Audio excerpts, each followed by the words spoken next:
I want to read Luke chapter 5, 17 to 20. I want to just remind me if I need to stop, all right? I might go on and on. We might end at 12 midnight tonight, but, just tell me, Pastor, you need to stop. So it's all good. Luke chapter 5, verse 17 to 20. It says here, one day while Jesus, everybody say Jesus. I like the part that it started with Jesus. Amen. How many more of you know that everything begins and ends with Jesus? Amen. Amen. Ah! Everybody say, do me a favor. It's kind of dark. I can't see your faces. So let me know if you're listening. Just react. Amen. I want to know if you're alive. Just say amen. Amen. Amen. So if you hear me say something good, just go all out. Say amen. It's all good. Amen. Amen. We're young people. You know how it is in the youth ministry. It's okay to be alive and just loud. Amen. Hallelujah. Woo! You gotta be passionate, amen? Young people, we got so much energy, amen? And we have to use that energy for Jesus. Everybody clap your hands for Jesus, huh?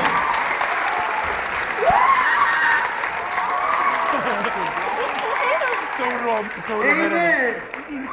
It says here, one day while Jesus was teaching, some Pharisees and teachers of religious law were sitting nearby. It seemed that this man showed up from every village in all Galilee and Judea, as well as from Jerusalem. And the Lord's healing power was strongly with Jesus. Verse 18. Some men, everybody say some men came carrying a paralyzed man on a sleeping mat. Whoa. Can you imagine the picture? Are you hearing this out? Can you imagine? All right, this is big stuff. Hallelujah.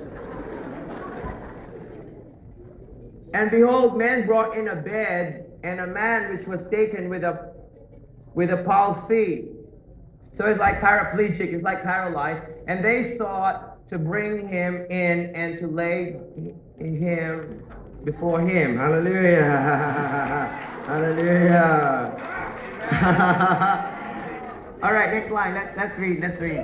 Ooh, this is nice. Hallelujah. This is the first time that I'm going to do this. First time to read via this huge screen. All right, so it says here, behold, Mary brought in next line.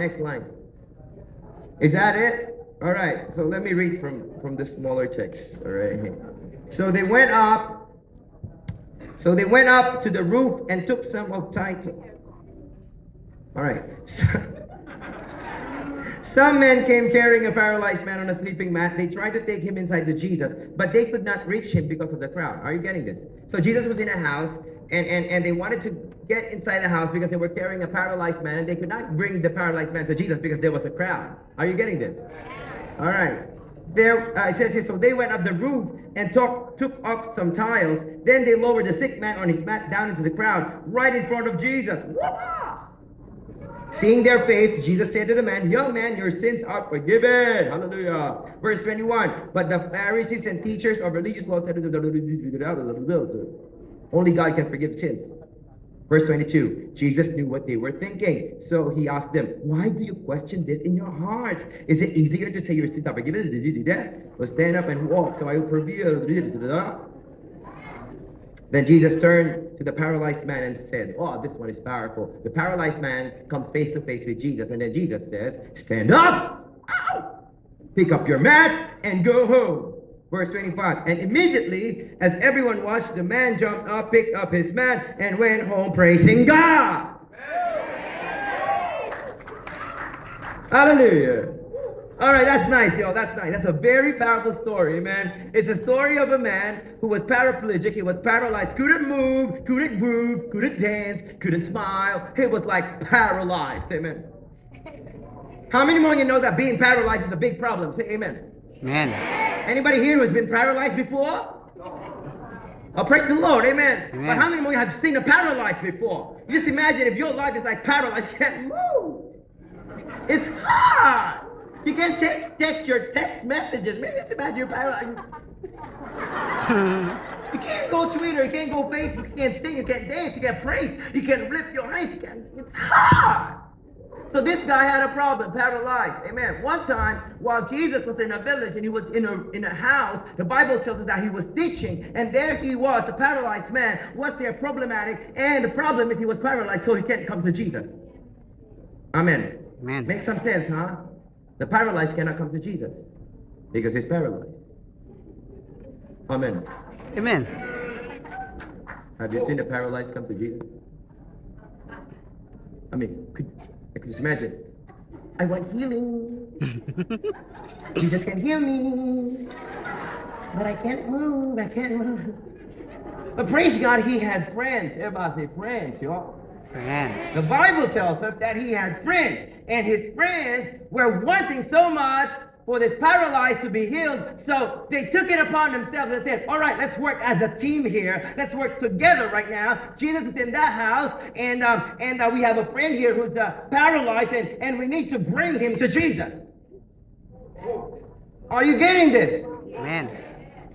And then when they were on their way, they realized that there was a crowd. They cannot squeeze in through the crowd, or they squeezed in through the crowd, but they could not go through the door. So what they did was they went up the roof. They went up the roof. Oh, this is passion right here. Amen. Amen.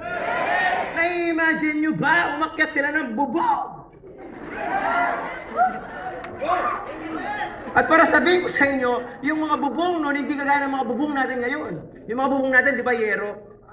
Kumuha ka lang ng pako, butas yan, di ba? Pero yung panahon na yun, tiles, yung tiles. Semento yun, yo.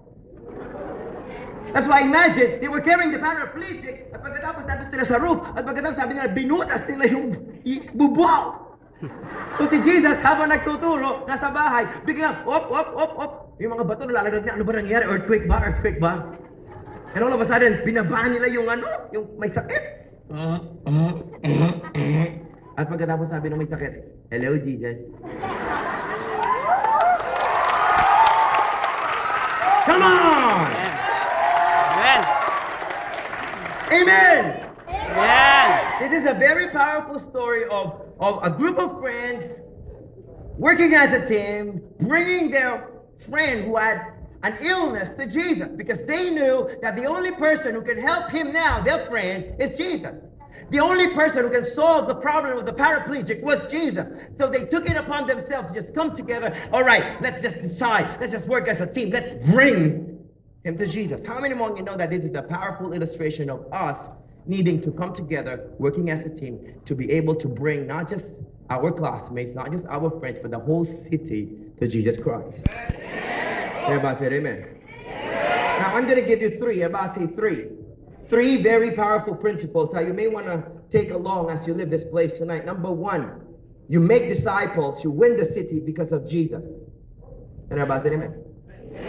The song said it's all about Jesus. Jesus be the center of it all. A lot of people, they do some things and they realize that they get tired and they get worn out because they're doing it for the wrong reason. But how about right now? I just want to settle it right now, right here, right now. I just want to let you know that the reason why we're doing what we're doing, the reason why we're going to win the whole city, the reason why we're going to hit the whole campus is because of Jesus. It all begins with Jesus. Action begins with Jesus. Amen. Purpose begins with Jesus. Amen. Meaning begins with Jesus. Passion begins with Jesus. Excitement begins with Jesus. The Bible tells us in Hebrews chapter 12, verse 2, fix your eyes on the Lord Jesus because he is the what? Author, author. And the perfecter, Alpha and Omega, beginning, Everything begins with Jesus. Life begins with Jesus. John chapter 10, verse 10, it says there, the thief comes to steal, kill, and destroy. But Jesus comes that we may have life and have it more abundantly. Life begins with Jesus. So it's all about Jesus. Your life, your legs, your feet, your hands, your face, your nose, your ears, the whole of you, your heart, your mind, everything was given to you because they're supposed to honor and love Jesus. How many of you have experienced Jesus before? Come on. You remember that time somebody invited you to church? And then there was a pastor who was preaching, and then you feel like, wow, God is talking to me. And then you realize that you needed Jesus, and then you surrendered your life to Jesus, and then boom! Power flowed, life flowed, meaning flowed. All of a sudden you found your purpose.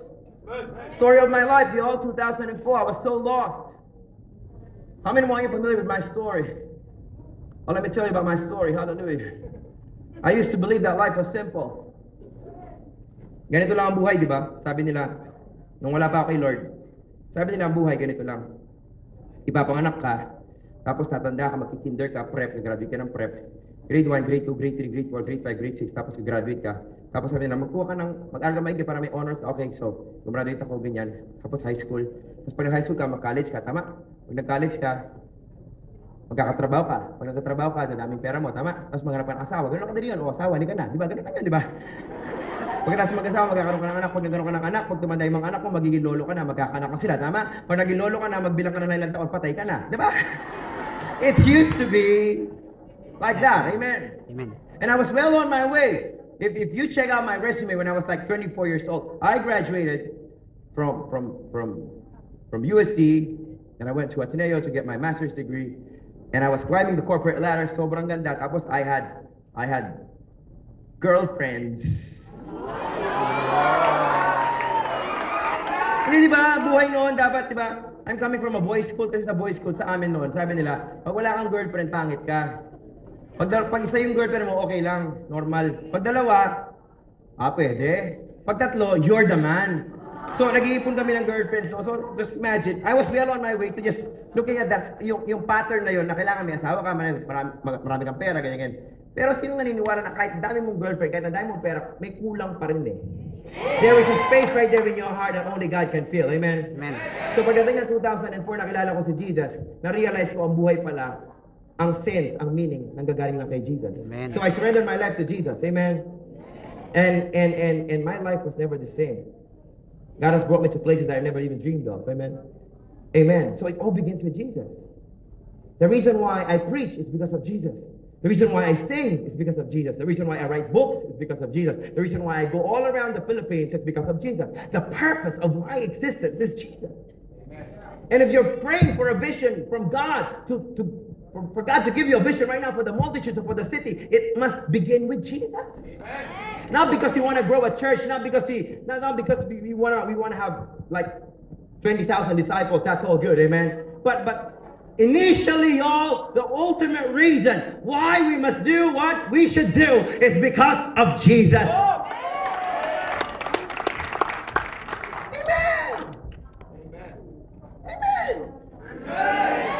I'm not angry. I'm just passionate. Amen? It must begin with Jesus. Kasi siya naman talagang nauna eh. Siya naman talaga yung una nagbigay eh. Siya naman talaga yung una nagmahal eh. Kahit hindi mo pa siya mahal, mahal ka na niya eh. Kaya nga hindi ka give up eh. Kaya nga mangangarap ka ng malaki eh. Kasi dahil kay Jesus eh.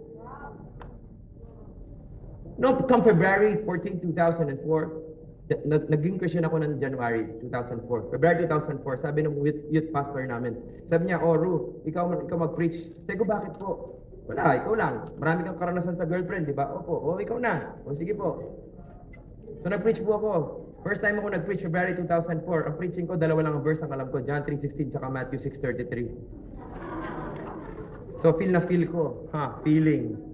Pagkatapos habang ako'y nag-preach ganyan, inausap ko ni Lord, sabi ni Lord sa akin, i-share mo sa kanila kung ano yung gagawin mo this year. Sabi ko, Lord, ano pong gagawin mo this year? Sabi niya, di ba nangako ka? Alam mo, ginawa ko noong 2004, February yun, nagpirma ko ng kontrata. Sabi ko, Lord, hindi mo na ako mag-girlfriend. Because it's all about Jesus. At pagkatapos nung nandun na yung time na yun, magpipirma na ako ng kontrata, yung mga nakikinig sa akin nun, talagang kinakabahan sila, magpipirma ba siya? Ako din nagtataka, magpipirma ba ako? At pagkatapos nagtatanong ako kay Lord. At pagkatapos sabi ni Lord sa akin, anak, magpipirma ka ba? Sabi ko, Lord, magpipirma ba ako? Tapos kinakabahan, nanginginig yung ballpen ko. At pagkatapos nung nilagay ko na pirma ko, tapos parang ayoko na, sabi ko, Lord, wag na lang, di ko yata kaya, hindi na. Lord, wag na lang, matanda na ako, 24 na ako, Lord, kailangan mag-girlfriend, at saka buong buhay ko, Lord, may girlfriend ako since birth. Ay, hindi pala. Lord, mula nung high school ako, may girlfriend na ako, tapos ngayon, Lord, para pa, sabi ni Lord sa akin, isa lang. God gave me a picture of Himself at the cross. And then Jesus tells me, this is how much I love you. Tapos tinanong niya ako, do you love me too?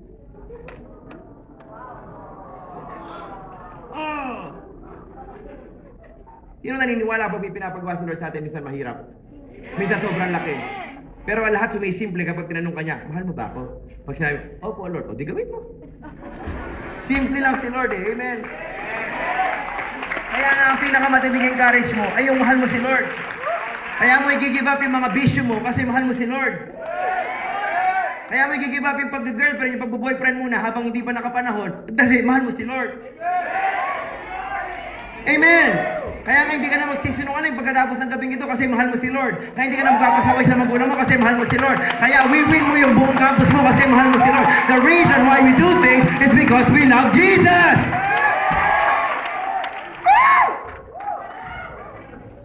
Ay, grabe. May mga panahon na parang, Lord, ang hirap naman!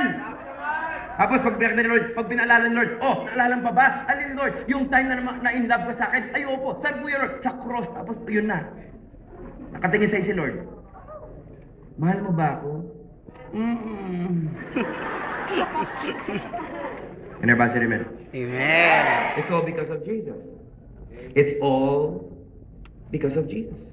Pagdating ng June, babalik ka sa school mo. Tapos share mo na, share siya. Sabi mo, uy, alam mo ba, kilala mo si Jesus. Tapos sabi mo mga classes mo, oo, may iba dyan sasama sa'yo. Yung iba pagtatawanan ka, corny mo, pero alam mo, okay lang. Kasi alam mo yung ginagawa mo para kay Jesus. Amen. And then you start realizing that the reason why you do things is because of Jesus. And then you realize na okay lang kahit pagtawanan ka, pagtripan ka nila, basta alam mo, bago ka matulog, when you go there, at night, when you come face to face with God, one-on-one, and start praying, Lord, okay ba ako? Sabi nila sa'yo, okay ka ngayon, anak. And then you realize na hindi mahalaga kung ano sabihin ng iba, ang mahalaga lang ay yung sasabihin ni Jesus sa'yo. Kapag sinabi niya sa'yo, natutuwa ako sa'yo dahil mahal mo ko, okay ka na. Amen! It's all because of Jesus! Amen!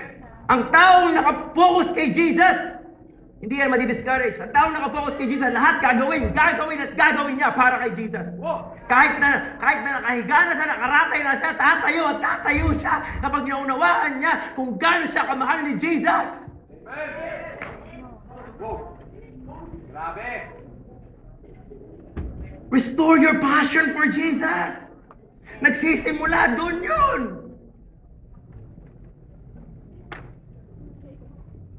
Amen. Amen. Second, love for others. Simple lang yung topic natin, love for others. Alam niyo yung magkakaibigan, bakit nila dinala yung kaibigan nilang may sakit? Kasi mahal nila eh. You cannot win disciples, you cannot win your city, you cannot win your campus if you don't have love. Amen! Amen. I've realized that the most unstoppable force is actually love. Napakahirap pigilan ang taong in love. O lahat na in love, magsabing amen. Naalala ba nung naliligaw ka? Naalala ba nung may crush ka? Grabe, yung feeling na, grabe talagang, grabe, kahit lalanguyin mo ilang dagat, kahit sumakay ka ng 10 bus, kahit talagang bumiyay ka ng 10, basta makita mo lang yung smile niya.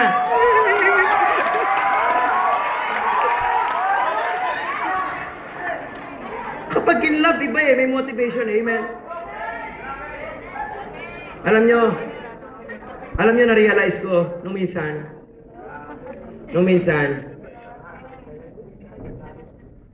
kasi grabe talaga yung ginagawa ni Lord sa mga young people sa Pilipinas, no? Sa buong Pilipinas, ha? So right now, a lot of churches, a lot of schools have been inviting us. Sabi nila, oh pastor, you come to us and they share. O sige, isang araw, grabe. Dahil everyday may campus tour. Tapos everyday, babaya ka na ganyan, sakay ka ng aeroplano, sakay ka ng kotse, kaya praise the Lord, may opportunity, amen. Pero darating ang point na, Lord, pagod na ako. Lord, 31 na ako, wala pa rin ako asawa. Yung mga ganun ba? Lord, 31 na ako, tumatanda na ako. Dapat ba sa youth ministry pa? Yung mga ganun, magtatanong ka, di ba? Amen! Tapos hindi, pero mas minsan man, nakahiga ka na lang, nakratay ka kasi kulang na lang, may dextrose ka na. Kasi, sumanday mo na. Pero it's all good, amen? Amen. Pero babangon ka, tatayo ka. Kasi mahal mo yung mga tao, alam mo na kailangan nila si Jesus. Grabe! So ang motivation mo, mahal mo si Jesus at mahal mo yung mga tao. Kaya hindi ka titigil eh. Kaya ayusin mo yung buhay mo eh, kasi alam mo nakatingin sila sa'yo, tama ba? Amen! Kaya ang motivation lagi, mahal mo si Jesus, mahal mo yung mga tao. Grabe! Yung mga nasa taas, are you getting this? Dapat may love. Hindi yung love na pag nanasa, hindi ganun ha. Yung genuine love ba? Yung love na talagang alam mo na kailangan nila si Jesus. Amen? Amen. Alam niyo, totoo, pwede ba akong magbukas ng puso? I'm gonna open my heart to you, personal. Kahit, di ba, close na tayo, okay. Last year, I turned 31. I went to the States. Tapos sabi ni Lord, tapos nagpipray ako, Lord, 31 na po ako. Single pa rin ako hanggang ngayon, wala pa rin akong crush. Hindi, joke lang. Sabi ko, Lord, single pa rin ako, tapos 31, tumatanda na ako. Lord, parang okay yata, dito na ako sa States, my sisters are in the States. Tapos sabi nila, dito ka na tumira sa States, tapos sasama na natin si Mami, tsaka si Papa, doon na tayo sa States, dito na tayo lahat sa States. Sabi ko, that's a good offer, kasama ko yung pamilya ko, ganyan. Tapos nag-pray ako, tapos sabi nila sa akin, di ba, di ba may love ka para sa mga youth ng Philippines? Sabi ko, opo Lord. Di bumalik ka? Ay, myself,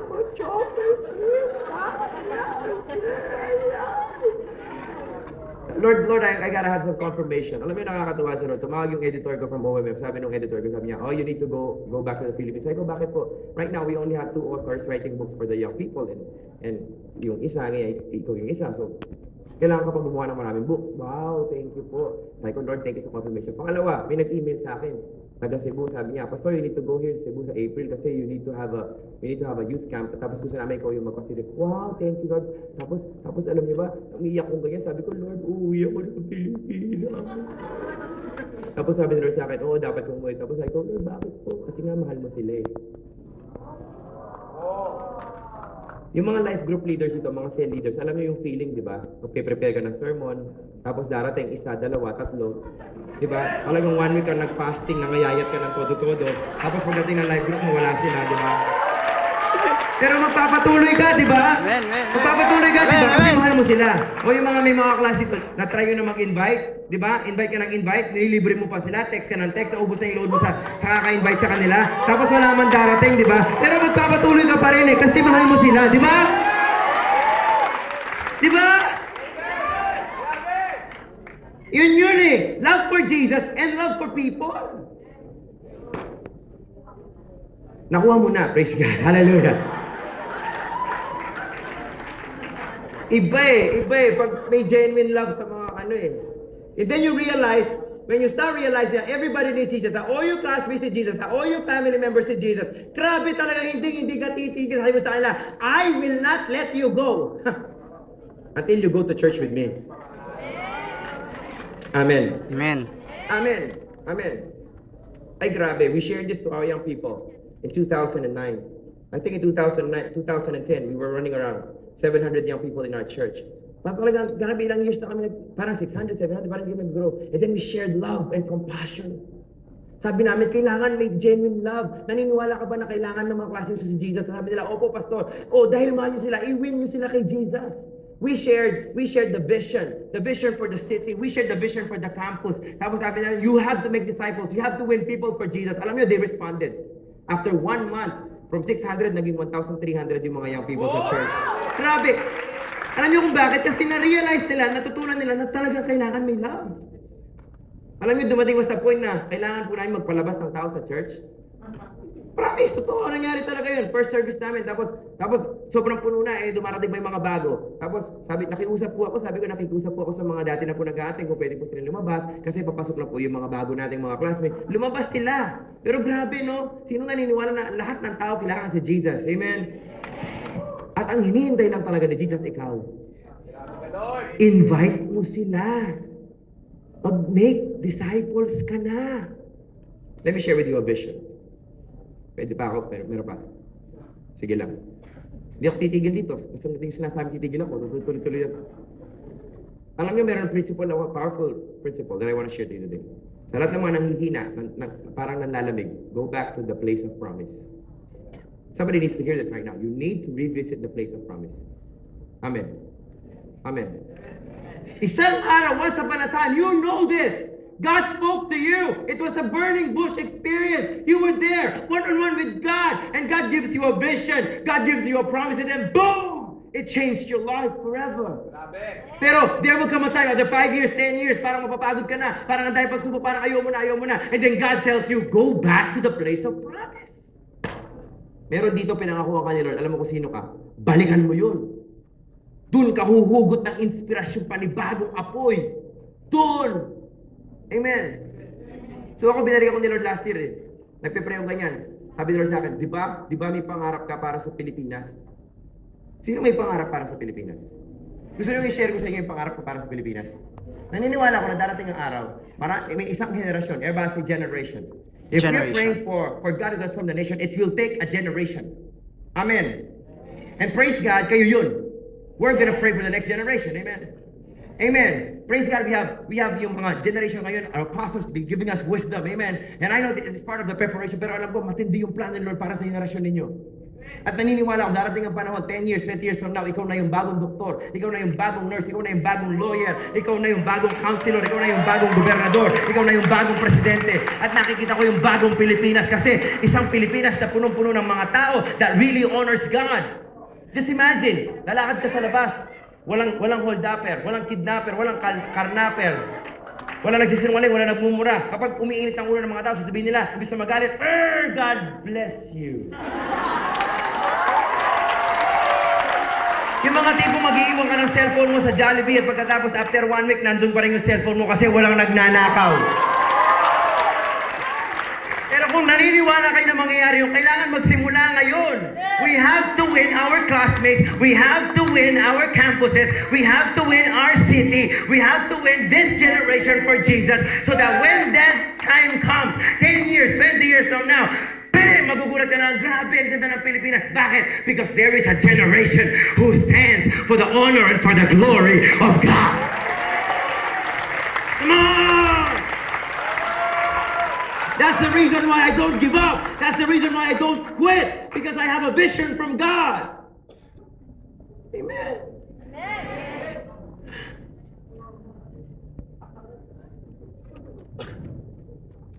Amen.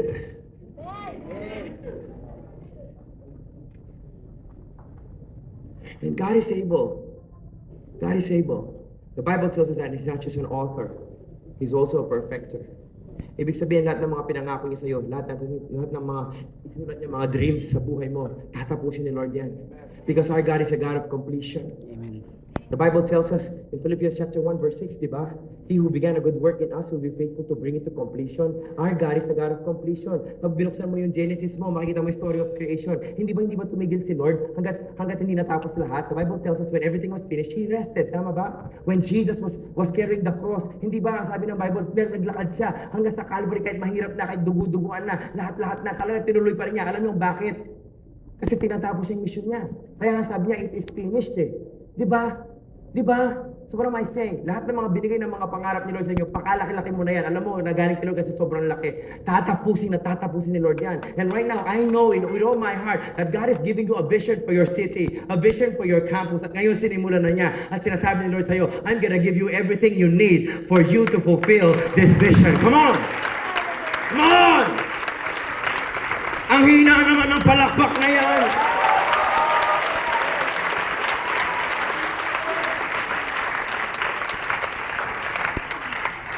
Amen.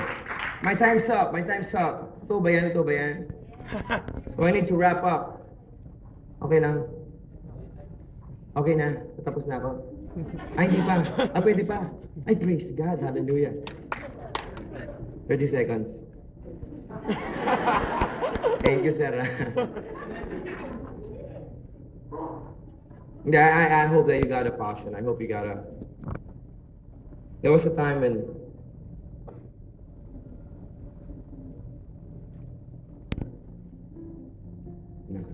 background music.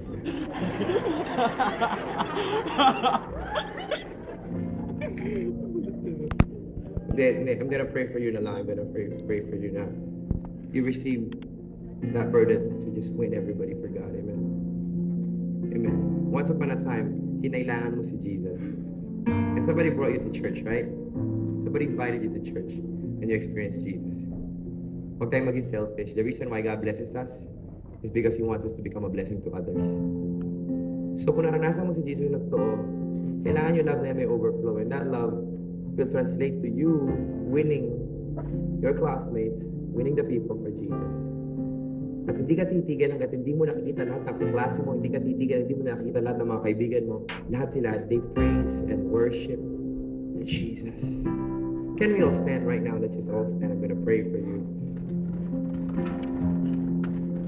Father, right now, lift your hands. Everybody lift your hands. Father, right now, I am praying that everybody catches the vision.